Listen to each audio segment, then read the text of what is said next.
The Deputy Prime Minister giving an update on plans for Grand Bahama for the new year. Shashina Farquharson-Roll reports. Deputy Prime Minister, the Honorable Peter Turnquest, says that there is still significant interest in the Grand Lucayan property. The government is hopeful that the island's premier property will be sold by June of this year. But in the interim, he shares how the hotel is faring. So we continue to have to support the hotel through this period. We are still getting bookings and we're doing okay. The board is working on a few deals that will hopefully help us to share some of the burden. But once we are through this voluntary separation package, we'll know better where we are in terms of the operating cost and what that may mean.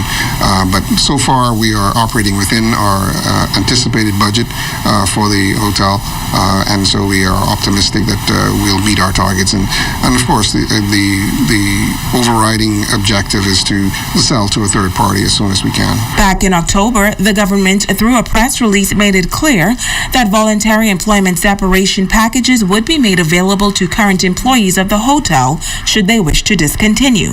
A list of nearly 150 employees were compiled and submitted. The government's aim back then was to complete the process by the end of the year. However, that has yet to happen. From my understanding, the board is finalizing the payment structure with the unions. We have funded the severance payments from our side, from the government side, and now the board will finalize with the unions the details of the payouts for each individual member and make the final settlements. We expect that it will happen very shortly. I know that there's some additional details that were being negotiated. Where they are at this particular point, I'll be honest with you, I really don't know. But we expect that that'll be settled very shortly. It's certainly our intent to have it settled shortly. He adds that there are several more projects in the pipeline for Grand Bahama, and the government is committed to seeing them come to fruition. We have a number of promising developments for the island, and we are certainly hopeful that they will come to fruition very soon, early in the new year.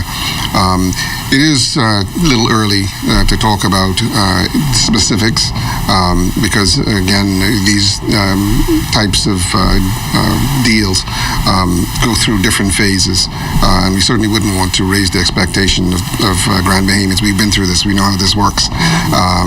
But we are very optimistic that we will see some significant turnaround in the first half of this year. Shashina Farquharson, ZNS Network News.